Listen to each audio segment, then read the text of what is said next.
advised.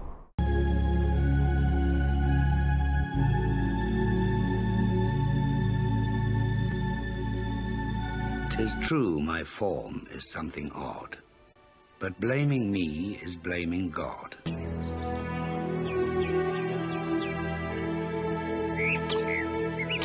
In April 1890, the remains of Joseph Carey Merrick were laid to rest in an unmarked grave in the East End of London. Merrick was no obscure pauper. He had become one of the most celebrated figures of Victorian society, the Elephant Man. I was born in Lee Street, Leicester, on the 5th of August 1860. I went to school like other children until I was about 11 or 12 years of age, when the greatest misfortune of my life occurred, namely the death of my mother. Joseph Merrick's mother died when he was 10, and his father remarried. The woman he remarried was not very compassionate to Joseph. Together with my deformity, she was the means of making my life a perfect misery. I was taunted and sneered at, so that I would not go home to my meals, and used to stay in the streets with a hungry belly rather than return for anything to eat. He used to hawk festival cigars and then haberdashery around door to door. The Monday after Christmas, 1879, Joseph arrived at the doors of the Leicester workhouse. And there he is, Merrick Joseph. His calling is down as a hawker. His birth is given. 3 years later, aged 20, Joseph had surgery for the first time. I then went into the infirmary in Leicester, when I had to undergo an operation on my face, having 3 or 4 ounces of flesh cut away. Nothing could stop the disease now, and Joseph realized he could turn his deformed body into an asset. When he left the workhouse, he went off to exhibit himself in the freak show. He joined forces with Sam Torr, a local impresario who was in the music hall business. He asked him to promote his career as a freak, and his first engagement was at the Gaiety Theatre. It's a building which still stands in Leicester today. Joseph was a star attraction, reveling in the details of his deformity. In making my first appearance before the public, who have treated me well, in fact, I may say I am as comfortable now as I was uncomfortable before. The money rolled in. His career took off, and the freak show went on the road. A travelling circus came down from Leicester. Joseph was displayed in a shop opposite the hospital. Unwittingly, Merrick had brought himself within a stone's throw of one of the most ambitious young surgeons in Britain. Treves got to hear from one of his students that there was a man with monstrous case of deformity on show in an empty shop. Was sufficiently interested to go and see this freak show, and met Joseph Merrick and persuaded him to come to visit him in his rooms in the London Hospital Medical College. First known photographs of Merrick were taken. A series of 4 plates, seen here, the permanent medical record of his terrible disfigurement. Unable to come up with a diagnosis, Treves persuaded Merrick to put on a private show, this time in front of London's prestigious pathological society. Not appropriate to show someone who was essentially, in their terms, a freak, rather than someone who was acutely ill. It was 1884, and the tide of public decency was turning against freak shows. The police moved Joseph on.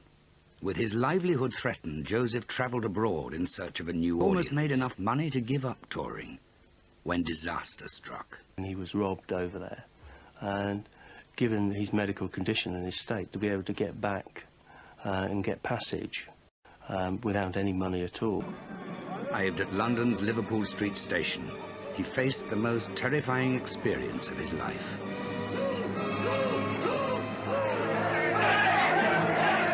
The police were called, and they found Treves's calling cards still in Joseph's pocket. So they brought him to the London hospital.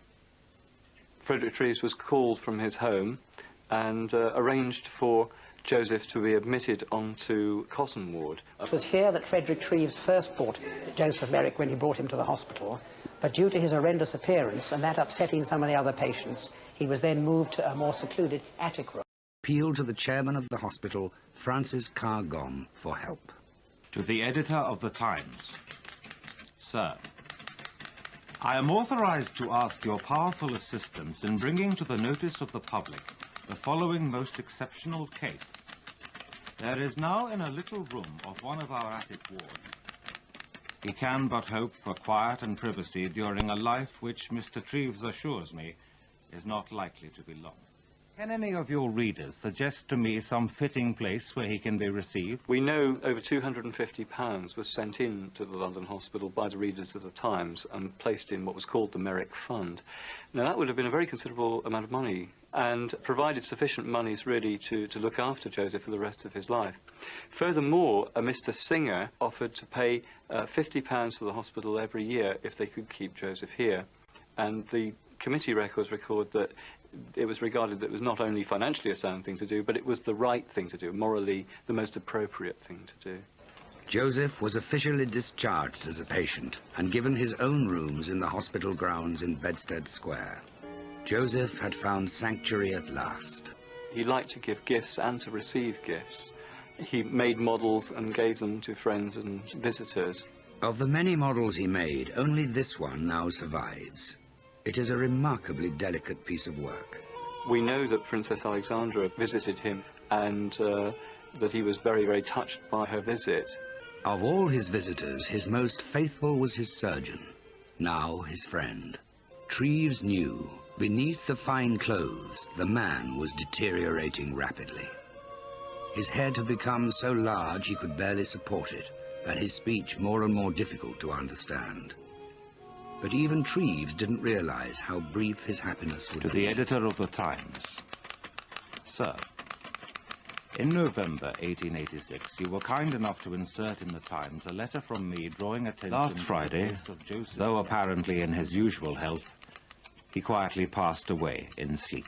Joseph had talked about during life the fact that he might well end up as a pathological specimen, and he probably appreciated that the hospital was very keen to maintain his remains as an educational medical exhibit. Frederick Treves still had no idea what had caused Joseph's dreadful deformities, but believing that doctors in the future might be able to tell what was wrong, he left them a legacy, a series of clues. A few days after Merrick died, a porter was instructed to make casts. The results were a triumph of Victorian artistry and reproduced faithfully the details of his tormented body. The surgeon involved in the Jack the Ripper case was also at the London hospital. It was he who preserved Merrick's bones by boiling and bleaching. Merrick's twisted skeleton displayed a body tortured from the inside. This is the Elephant Man, Joseph Merrick. Joseph himself always knew that his skeleton would be available for scientific study. Frederick Treves had been unable to diagnose Joseph Merrick's condition. But has his legacy led today's doctors nearer to solving the mystery of what was wrong with the Elephant Man? The very treatment that had preserved the skeleton had turned out to be a major obstacle. I thought that the findings in his skeleton reasonably supported the historic diagnosis of neurofibromatosis. Frederick Treves had had the foresight to preserve skin samples at the time of Joseph's death. They would have provided all the answers, but sadly they were destroyed in the Blitz. One clue still remains from the Treves legacy. Joseph's hat and mask were being worked on. I was interested in the construction. The hat was in poor condition and needed conserving. On closer inspection, the veil revealed something unexpected. I found the stains in the sense of the connection with Joseph Merrick. I thought the DNA might be extracted. The saliva stains proved too old to provide the hoped-for DNA. But could there be an alternate source? I feel DNA from the tooth would be a better bet. The first thing we have to do is cut a hole in the tooth, remove the hard surface of the tooth, which is the enamel, and then we go into the dentine and the pulp of the tooth, where we hope to find some remains of soft tissues that are present normally in the tooth. When Dr. Thacker returned to his lab, he was unable to extract DNA from the sample. Probably the most unusual x-rays that I have ever seen. His right hand shows enlargement of the right ring and little fingers, which is seen in neurofibromatosis, but it's also a very distinctive feature of the Proteus syndrome. These x-rays of the skull really do resemble a condition called fibrous dysplasia, but if you'd looked at that in combination with the rest of the skeleton, then that diagnosis would no longer fit.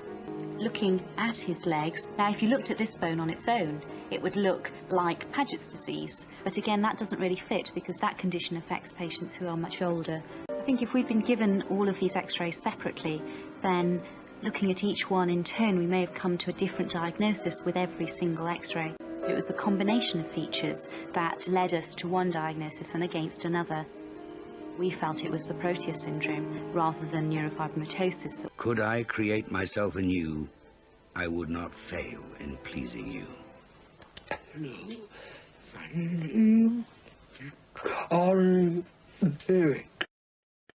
If you can look back and know you were loved,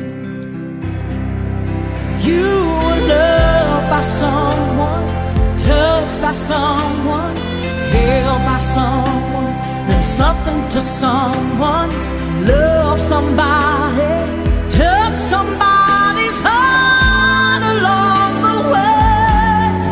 You can look back and say,